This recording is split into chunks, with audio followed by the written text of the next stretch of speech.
All right, good afternoon. We're going to continue with our media availabilities this afternoon. We've now been joined by Carl Edwards, our most recent winner. Last weekend took home the trophy in the Southern 500. Carl, talk a little bit about last week's victory, but really what this week's been like, and, coming into Richmond, already locked in the chase, and talk about your team's, just mindset going into tomorrow night's race. Well, last week was a blast, and it took a couple of days for that to sink in, that we actually won the Southern 500. It was a huge win for us. And so for us coming here, it's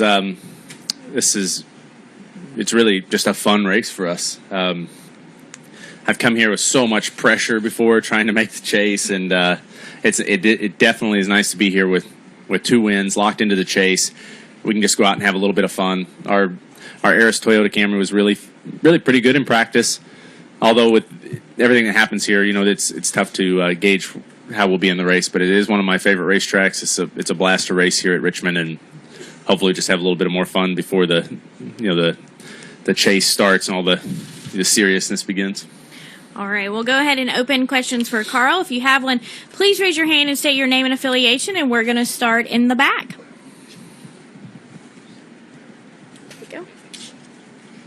Carl, Mark Davis from Channel 12 here in Richmond. I'm sure you've gotten a lot of these over this year, but what has Jeff Gordon meant to you as a driver, and then what do you think he's meant to the sport overall?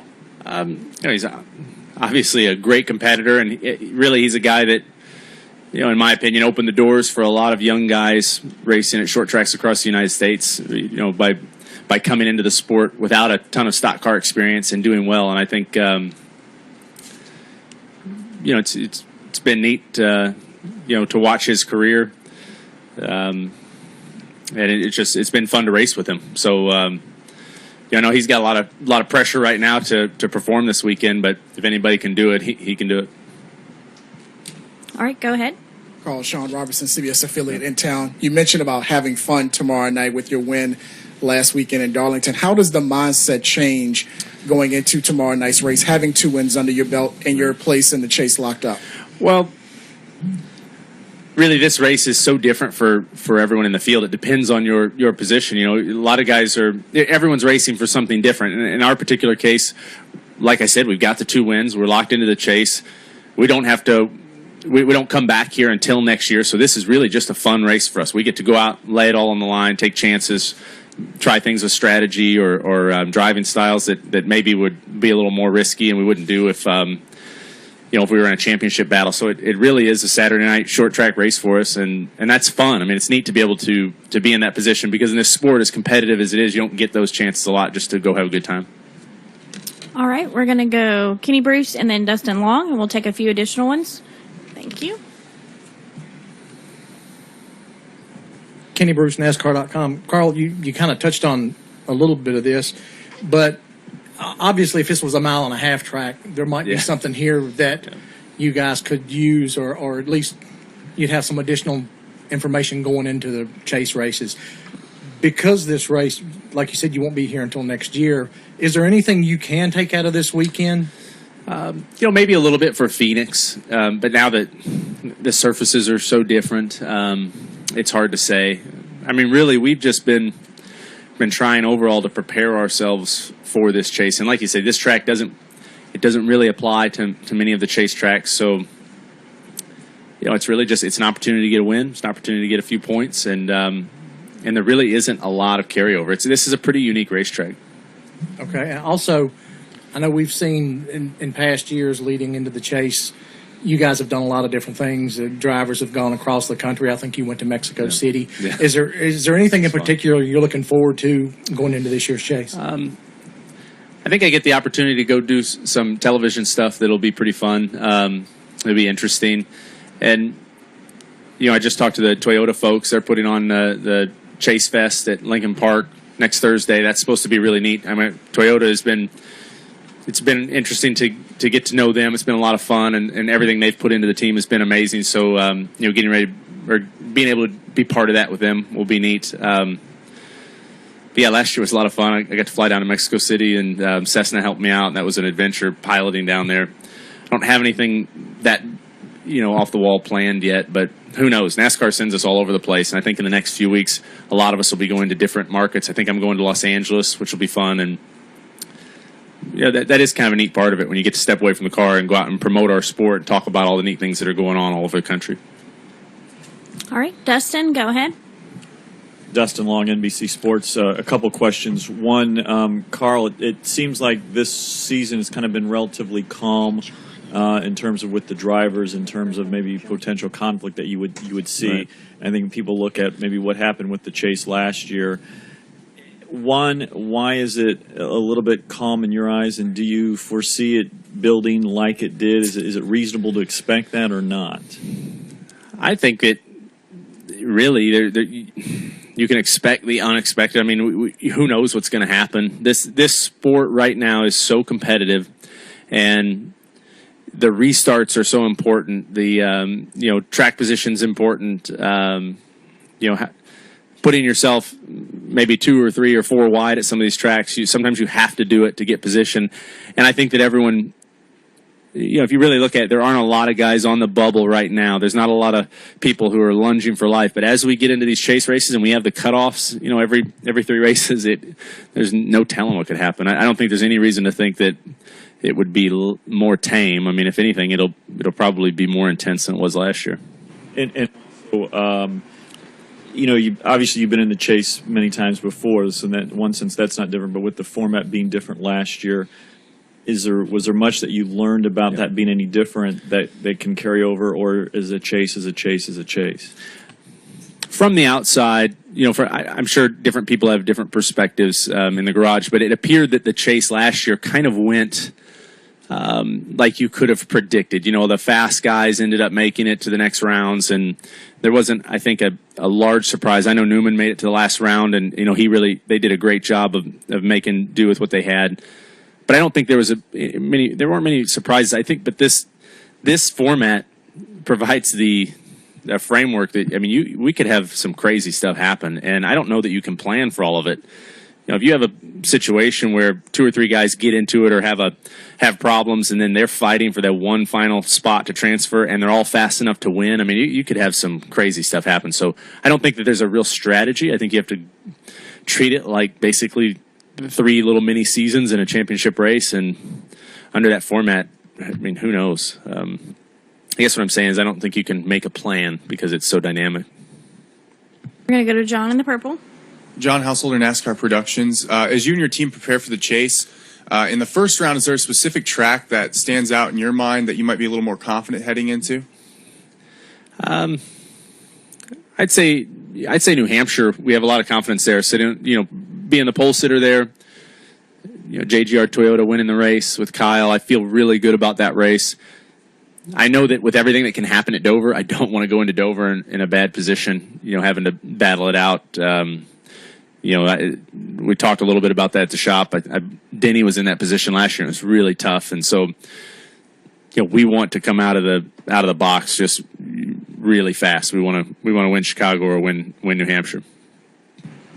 All right, I believe we have 2 in the very back.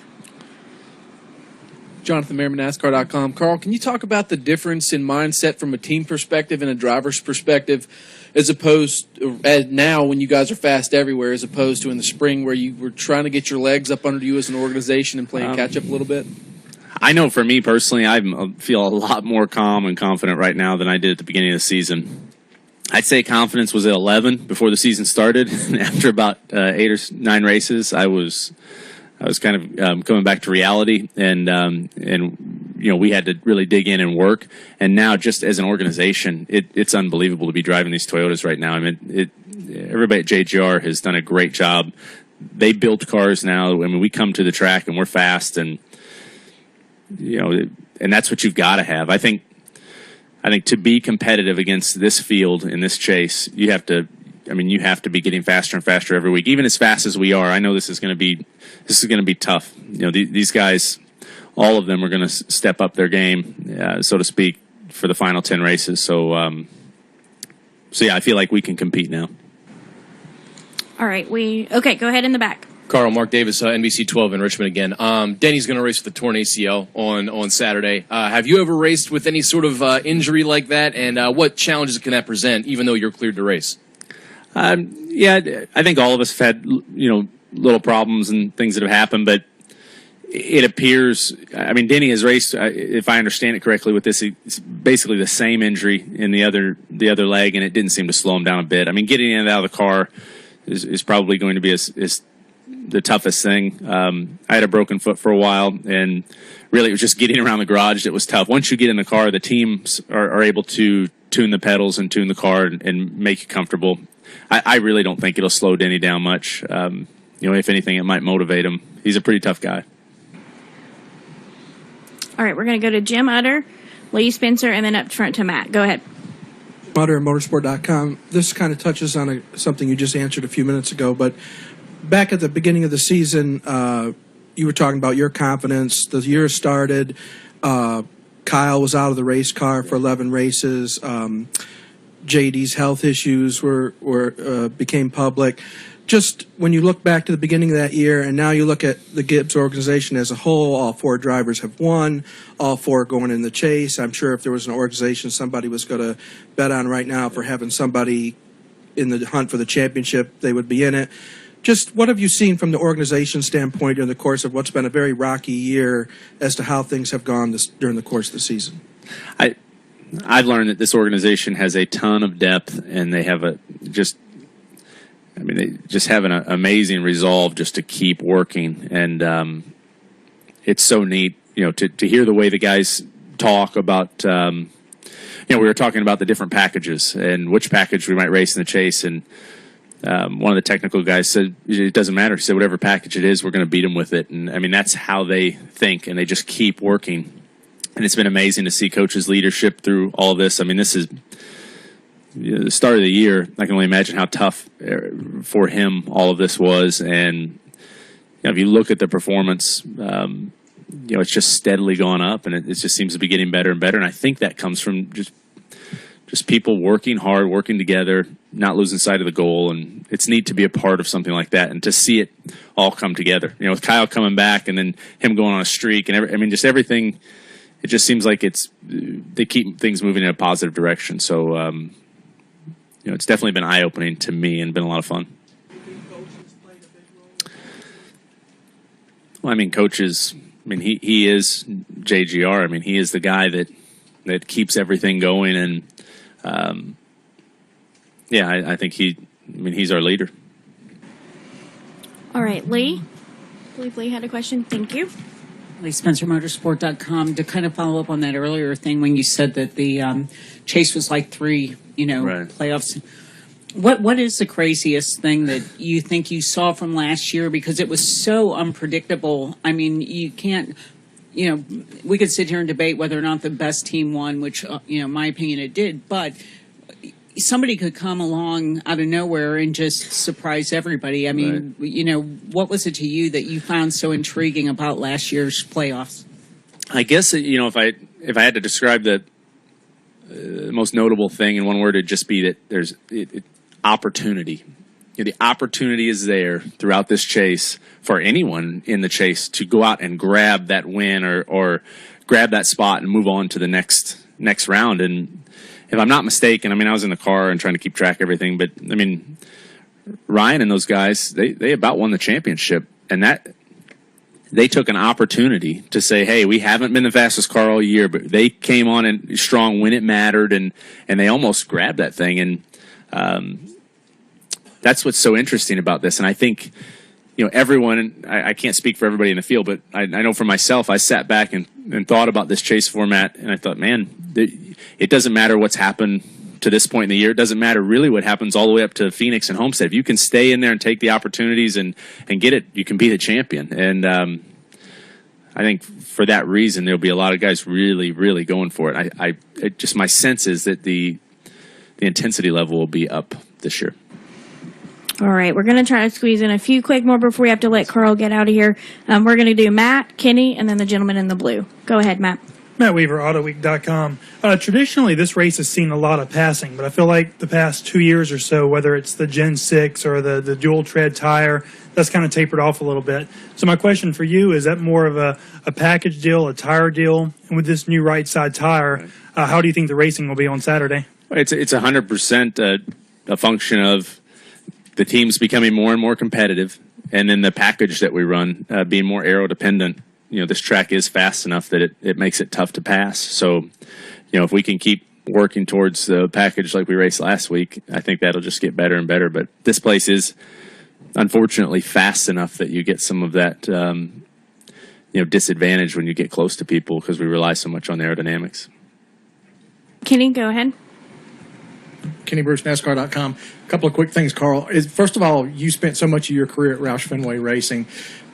Are you surprised at all that this could potentially be the first chase that doesn't have a Roush Fenway car in it? Yes, I am surprised at that, just because I know how good those guys are and how hard they work. It's like I said before. I mean,